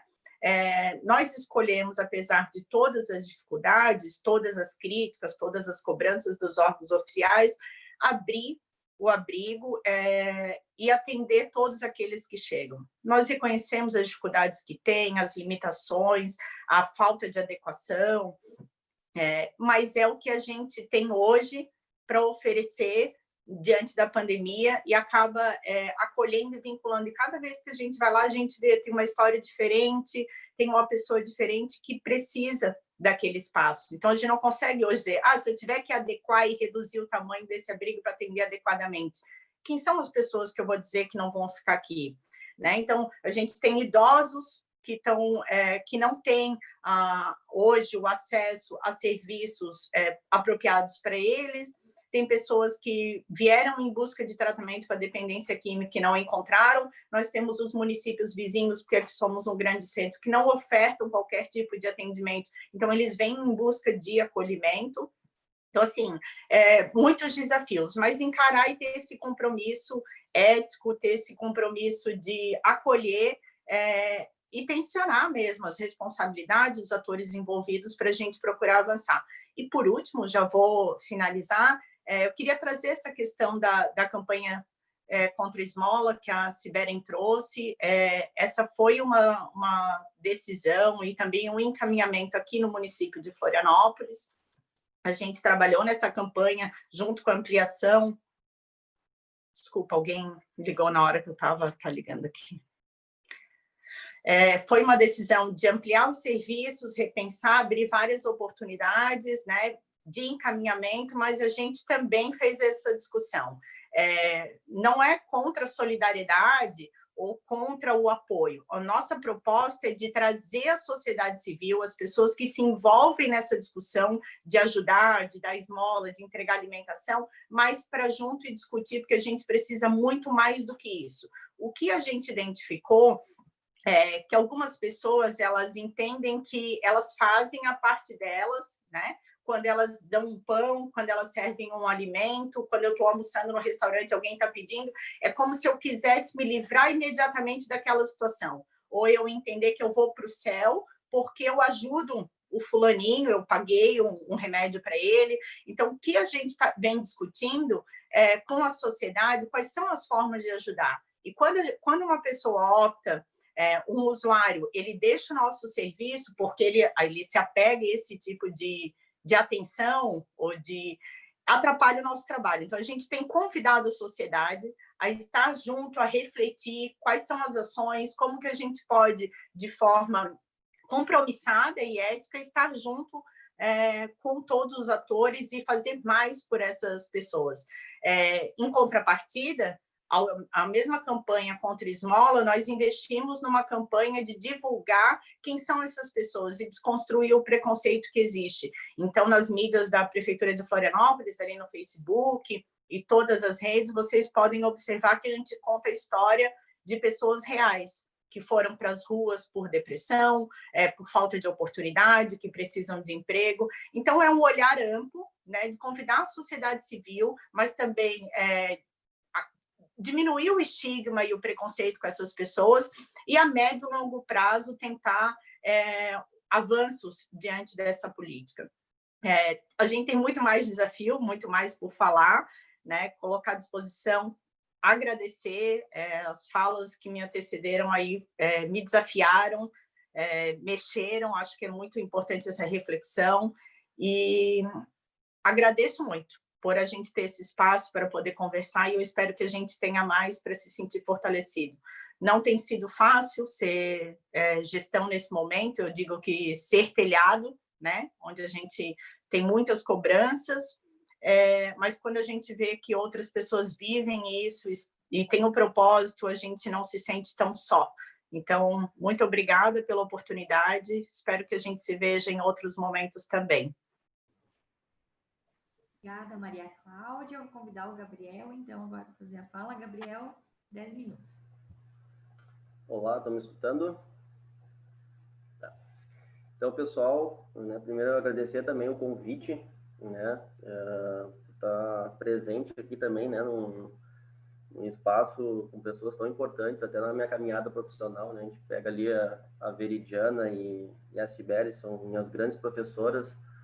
Eu venho de um trabalho lá de Porto Alegre, junto com a população em situação de rua, né? Eu milito no movimento desde lá, então a gente fez essa militância em conjunto lá, com a Veridiana, já viajamos aí o país também, né, nessa discussão, outros estados, para também tá buscando novas iniciativas, né, nesse Brasil tão amplo aí de ações, de multicultural, né, e para a gente poder estar se fortalecendo aí nessas boas práticas. Sibeli, né, também muito importante, muitas vezes a gente já fez formações em conjunto, né, acho que a gente fez uma vez lá em Itajaí, acho que a própria FECAM também uma parceria e eu acho que esse é um ponto principal, né, até quando a gente fez a formação lá em Itajaí, essa discussão com os sujeitos de direito, com a rua, onde a gente levou o movimento da população em situação de rua, né, para essa formação, né, o resultado foi extremamente positivo nesse diálogo junto aos profissionais.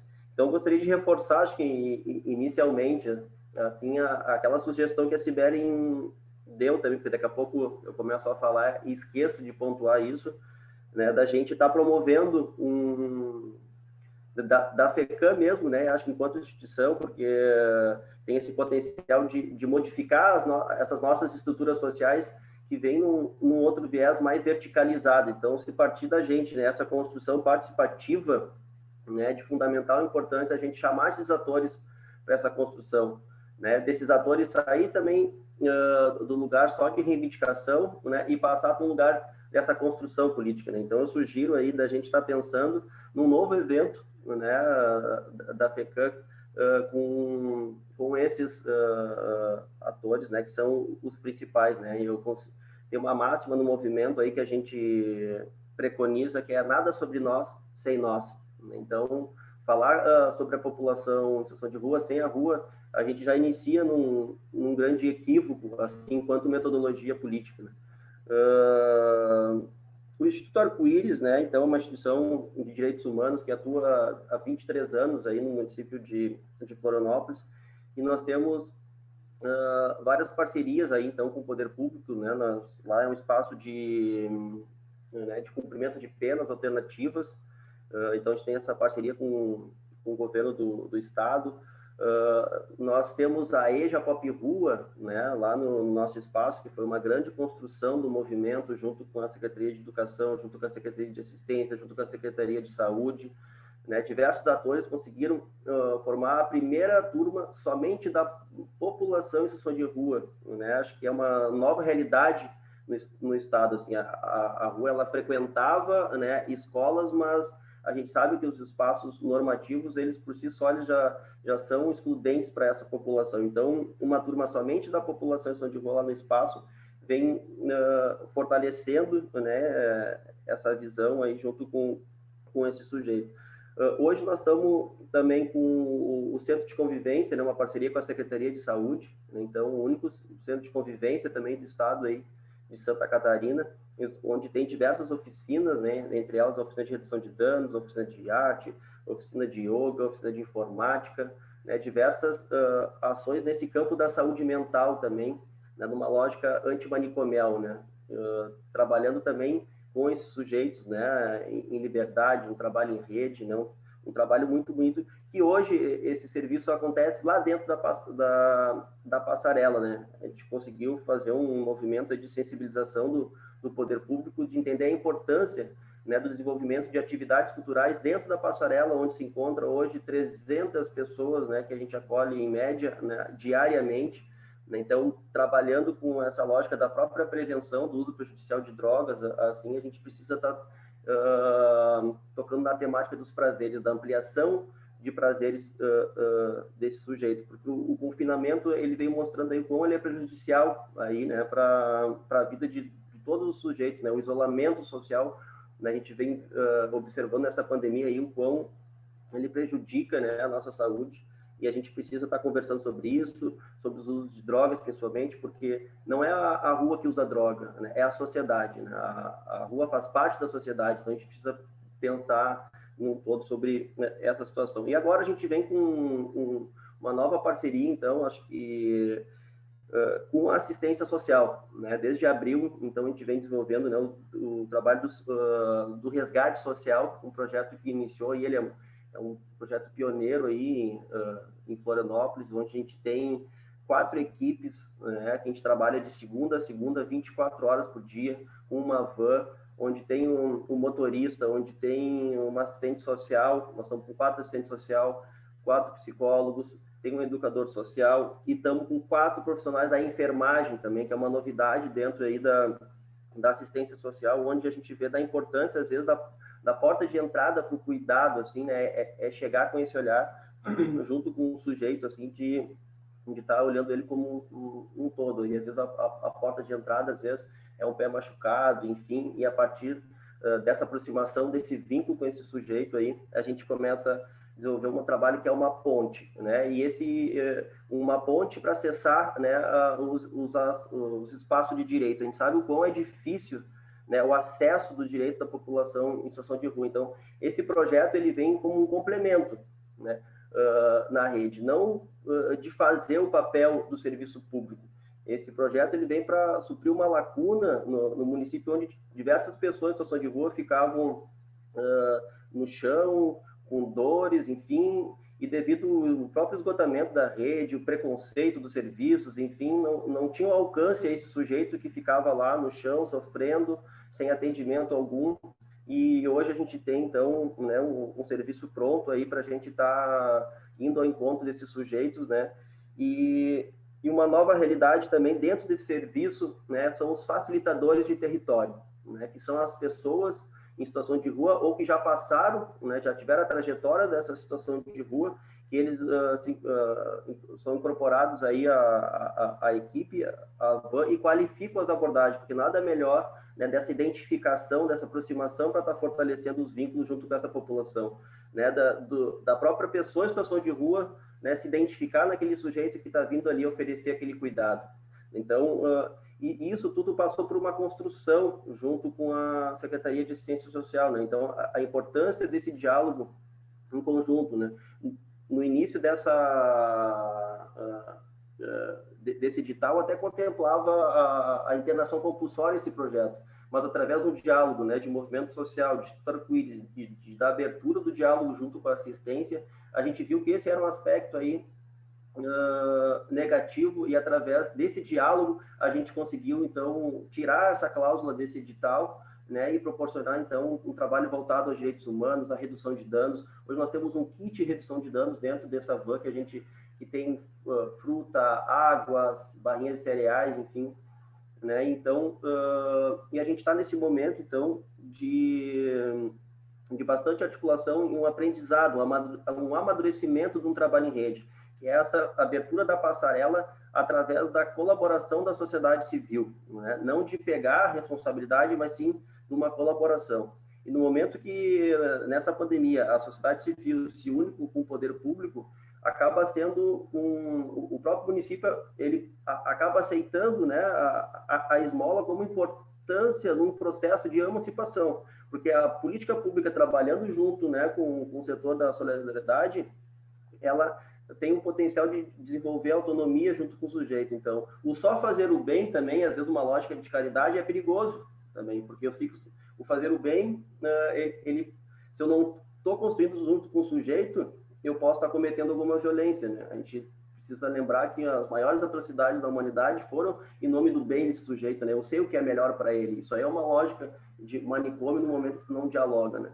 Então, hoje a gente tem, no município, bem claro, né, alguns projetos de cidade que dão certo, que a população ela reconhece como um benefício social, e um outro lado também de uma política, né, que não é construída com a população de rua, que vem sendo, dá para se dizer, um desastre enquanto política pública também. Eu acho que a Florianópolis ela tem excelentes práticas, modelos nacional, mas também tem outras práticas, né, que são de um cunho higienista muito difícil da gente estar enxergando como que ela existe ainda no município de Florianópolis, que é a chamada DOA, que é uma força-tarefa, né, junto com a polícia, junto com a CONCAP, e até mesmo uma profissional da assistência social, que passa para recolher os pertences dessa população diariamente, né, que acaba dificultando, né, esse trabalho dessas organizações, do próprio serviço social mesmo, né, de próprias outras políticas, né, que vem fazendo esse papel na garantia do direito de desenvolver o acesso para essas populações. Então, gostaria de deixar frisado assim da importância da gente continuar mantendo, né, esse trabalho, né, em parceria, porque a gente desacomoda para vários outros pontos, né? Através desse trabalho que a gente vem desenvolvendo em todo o município, e principalmente ali dentro da passarela, a gente vê a importância da gente conversar sobre segurança alimentar, a importância de a gente conversar sobre o direito à moradia, que não existe, né, em Santa Catarina, né, uma política de habitação, né, para a população em situação de rua. Hoje a gente tem um projeto junto com a Rede Rua ali que a gente está iniciando, que é a transição, do acompanhamento desses sujeitos que estão saindo da situação de rua. Isso movimenta assim, esse olhar justamente para esse caráter da alimentação, esse caráter da importância, às vezes, de uma cesta básica, a importância de um restaurante popular que inexiste, né, no município. Ele está tipificado dentro do decreto 7.053 de 2009, né, que estabelece as políticas nacionais da população em situação de rua. Então, a gente precisa estar nesse diálogo intenso, e a gente está num momento novo, né, em Florianópolis. Acho que a Sibéria aí, que vem de anos aí de um trabalho, né, ela já, antes de eu chegar aqui, faz 5 anos que eu já estou aqui no município de Florianópolis, a Sibéria já estava no espaço, e a gente percebe, assim, da evolução nesse aspecto do diálogo participativo, né, da construção em conjunto com esse sujeito. A gente passa de um lugar só de reivindicação para um lugar de construção dessa política. É um outro lugar. A gente está amadurecendo. A gente vê diversos conflitos, acho que eles são necessários, mas acho que eles são vão servir para um trampolim para a gente estar tecendo nessa rede de Florianópolis, aí, que é a chamada a rede quente, né, essa rede de afeto. E eu concordo com todas as profissionais que eu falo aqui, não é qualquer profissional, não é qualquer pessoa, né, que trabalha aí nesse setor, precisa ter um olhar, né, da lógica de garantia de direito, tem um olhar mais de militância, não só fazer o seu papel ali, né, ir para casa, mas sim de estar olhando em que momento eu posso estar colando junto tanto com o movimento social, o que eu posso estar fazendo para estar fortalecendo, né, essa lógica de garantias de direito. Então, o meu tempo acabou, teria tantas coisas para eu estar pontuando aqui, né? Mas eu acho que a gente precisa de um novo olhar para a população de rua. Eu não sei se a palavra invisibilidade é a melhor, porque para olhar, para bater para eles, para a gente atravessar a rua, a gente olha, né? Então, hoje, a população de rua, ela constrói a política na cidade, né? Ela constrói a Eixa Pop Rua, ela constrói o diagnóstico da cidade para construir a política em cima de ciência, não achismo, ela constrói as vagas de trabalho junto com a população e constrói novos espaços aí de garantia de direito para toda a população em situação de rua. Muito obrigado. Obrigada, então, Gabriel, pela contribuição também da experiência. Vou passar a palavra de volta, então, para a Sibeli, para ela fazer algumas considerações sobre perguntas que nós tivemos no chat. A gente já vai adiantar, pessoal, que teve muitos questionamentos, né, muitos comentários. Muitos parabéns para todo mundo que apresentou. A gente não vai dar conta de responder tudo que tem lá, então a gente deu uma selecionada, alguns quesitos para a Sibeli comentar, e as demais aí a gente se garante de dar o retorno ou encaminhar para o município que foi questionado. Sibeli, então abro a palavra contigo, a gente tem 10 minutinhos para depois fazer o encerramento. Ok. Pessoal, vários questionamentos aqui são muito parecidos, então eu vou tentar fazer uma consideração que possa aglomerar, então, várias opiniões, né? Então, a gente tem aqui o Marcelo, ele perguntou, que eu acho que é muito pertinente da gente conversar, um questionamento muito relevante, se o abrigo não seria um espaço também de contaminação do vírus, né? E aí, de fato, como a gente está pensando nas estruturas do SUAS enquanto serviço essencial, de atender uma pessoa por vez, de ter o distanciamento de 2 metros, a gente também vai ter que fazer uma readaptação desses espaços, né? Se não tiver cuidado de higiene, se não tiver os cuidados essenciais para a transmissão do vírus, vai ser um espaço, sim, para transmitir, né? E eu acho que tem que se pensar, essa pandemia veio para repensar uma outra lógica de atendimento, né? Se tu está pensando, se o governo pensar que tem que tirar todo mundo da rua e colocar todo mundo no mesmo espaço, né? E, enfim, ele quer só fazer o trabalho de higienização, ele não quer prevenir a prevenção aí e o cuidado com os trabalhadores e com os usuários. Então, eu acho que esses espaços têm que ser adaptados, né? E talvez um abrigo que acolhe aí 50 pessoas vai ter que acolher 25 e abrir 2 estruturas, né? E isso reflete, sim, no financiamento das políticas, tem que ser pensado de outra forma, esse atendimento para proteção também dos seus trabalhadores, né? A Magali, a querida Magali, né, assistente social, que foi nossa presidente do Conselho de Serviço Social em Santa Catarina, está falando aqui que é muito pertinente as discussões que a gente está fazendo, né?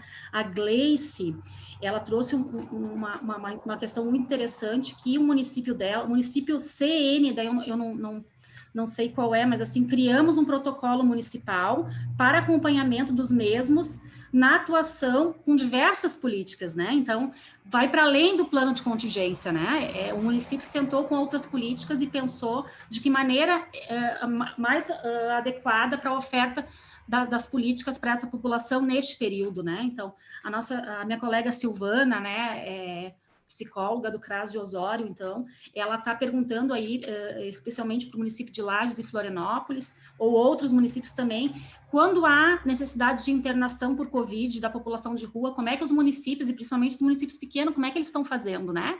De que maneira se garante o direito à proteção desse sujeito quando ele precisa ficar numa casa e ele precisa ficar num espaço protegido, que não vai poder ser no abrigo emergencial, né, no acolhimento emergencial, junto com as outras pessoas e com os trabalhadores. Né? Aí a Gleice, então, ela diz que no município dela, e falando um pouco a pergunta da Silvana, diz que no município dela não teve caso de Covid, mas a gente sabe a experiência na população de rua. A gente tem aí, exemplo, Belo Horizonte, um abrigo inteiro, trabalhadores e usuários pegaram, né? Realmente, por falta de vontade política, né? De fazer as coisas acontecer e não pensar só que tem que limpar o espaço urbano e, de fato, cuidar das pessoas, né? O Lauro, então, nosso querido Lauro, né? Aproveitar este momento para documentar que talvez seja importante pensar na modalidade de república, né, como uma estratégia para além do acolhimento emergencial. Eu acho que isso, né, a gente poder pensar, né, na autonomia desse usuário. Albergue, não existe mais esse termo, não é tipificado. Os serviços que ainda têm essa nomenclatura precisam se adaptar à tipificação, né, transformar na modalidade de casa de passagem, enfim, né, não é um serviço que faz a reflexão da saída das ruas, nem o abrigo emergencial faz. Ele é uma porta de entrada, como a Maria Cláudia falou, para cuidados iniciais, para vinculação, né, colegas, que é muito importante essa questão com a população de rua, para que elas possam pensar outro projeto de vida, entende? Ele não tem a intenção só de trabalhar com aqueles que querem sair da rua, né? Isso é uma fala até muito, muito perigosa, né? E aí a gente tem aqui a Sara, que se manifestou, a Adélia do PIN, né? A Gleice também está trazendo outra inquietação, né?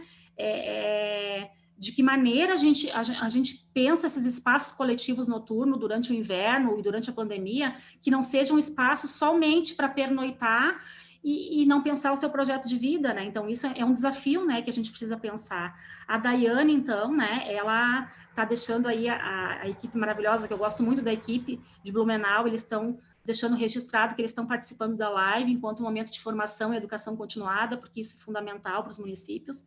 Blumenau está sempre à frente, buscando se qualificar e, enfim, melhorar o seu serviço, né? E aí, então, assim, ó, vamos ver aqui o que é mais importante. Tem uma pessoa que falou uma frase muito legal aqui, né? Os governantes mundial querem diminuir a população mundial só para ficar com os ricos, tá na cara, né? E eu acho que é um pouco que a burguesia pensa, né? E infelizmente, o nosso atual governo federal, né? A Célia, então, diz que é muito importante essas falas, né? Porque ela é do CEDIM, né? De Santa Catarina, do Conselho. Então, enquanto conselheira, ela vê fundamental também ela se apropriar dessa fala para poder garantir, né? A Rosana, né? A Rosana querida, a Rosana Fonseca. Importante trazer esse descaramento, porque a pandemia, né, e a burguesia, elas estão vacilando, e a sua perversidade traz tanta indiferença para o nosso país, né? Se está tão difícil para outros grupos, imagina para quem está na rua, né? A Gladys, querida, então, aí, né, do nosso município aqui próximo, agora eu não lembro, não é Içara e não é Criciúma, Gladys, daqui a pouco eu lembro. Higienismo está muito presente ainda nos municípios.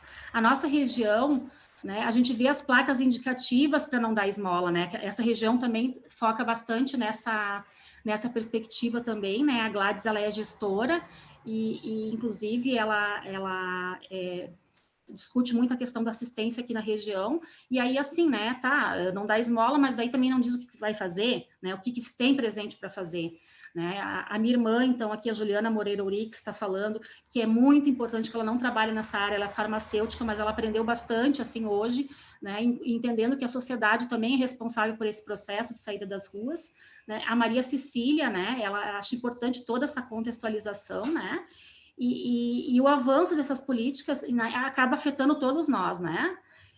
Joia, né? Assim, a Gisele, então, ela tá trazendo uma questão muito importante que eu coloquei lá na minha apresentação, mas não deu tempo de abordar, que é a importância da gente pensar ações para essa população ou para qualquer outra, violência contra a mulher, abuso sexual, enfim, trabalho infantil, a gente poder pensar ações regionalizadas, né? Principalmente as metrópoles, né? Para que a gente possa pensar aí, vamos pensar então aí a grande Florianópolis, né? Em discutir em conjunto essas questões que afetam a todos os municípios. Eu fiz uma tentativa 15 anos atrás de fazer esse trabalho e infelizmente não foi bem sucedido, porque 15 anos atrás, em Florianópolis, realmente as ações de Santa Catarina, no modo geral, era botar numa Kombi, né, e largar em outro lugar, né, então, principalmente as regiões litorâneas tinham muito essa prática, né. No entanto, que eu lembro numa fala das gurias de empoderar os usuários, que muitas vezes os gestores entendem, e a sociedade entende que tu tá favorecendo esse usuário. Eu lembro de uma fala de um gestor da Grande Florianópolis, na qual eu atuei, que ele dizia, quando ele entrou, né, ele dizia assim, não, essa assistente social dá muita folga para o usuário, né, então essas são as falas aí que a gente escutava há 10, 15 anos em Florianópolis, e hoje a visão está muito diferente. Eu vejo a Mara e a outra menina falando, eu fico muito emocionada porque eu fiz parte dessa história em Santa Catarina. Quando eu cheguei em Santa Catarina, não se discutia a população de rua, e os profissionais se escondiam atrás dos computadores para não atender, né, a população. E aí a Cória, querida aqui, né, a colega, ela queria que eu pudesse abordar, e eu consigo compreender o que ela está dizendo, por que muitas vezes os governos optam em fechar os serviços do SUAS. E isso é importante a gente discutir. Então, municípios que avançaram em determinado momento, hoje estão fechando, né, principalmente os centros POPs, e a justificativa tem sido a segurança dos profissionais, né?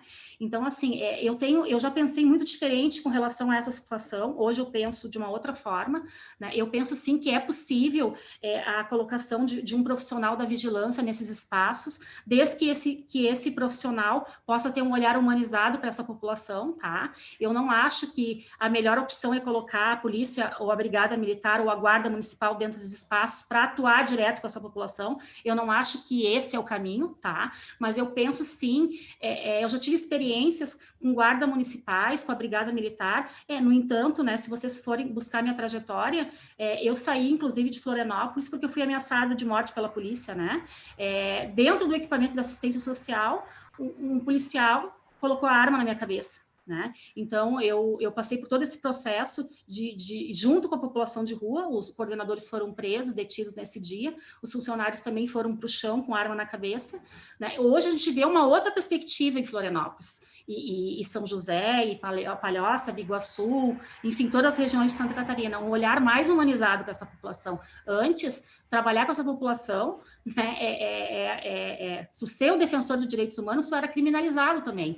E eu acho que a tendência é a gente desconstruir essa prática. Então, assim, Cória, respondendo o que tu disse, eu acho que sim, tem que pensar na segurança dos profissionais, tem que pensar o quanto essa articulação entre segurança e assistência não vai prejudicar no vínculo. Eu não sou de acordo em fazer assistência, fazer abordagem junto com a polícia, nunca foi, tá? Nunca fui de acordo, e isso eu continuo permanecendo na mesma posição.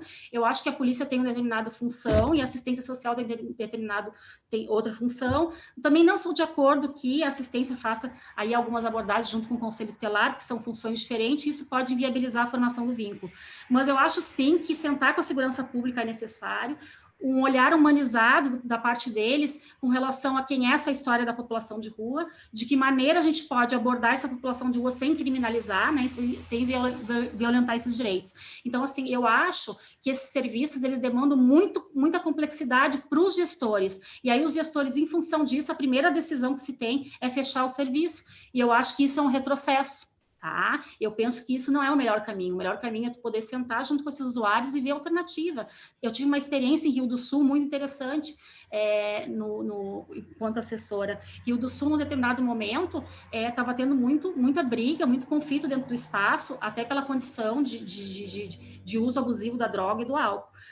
A colega, né, disse, Sibeli, o que nós vamos fazer? Não, vamos chamar essas pessoas, vamos ver o que tem que fazer.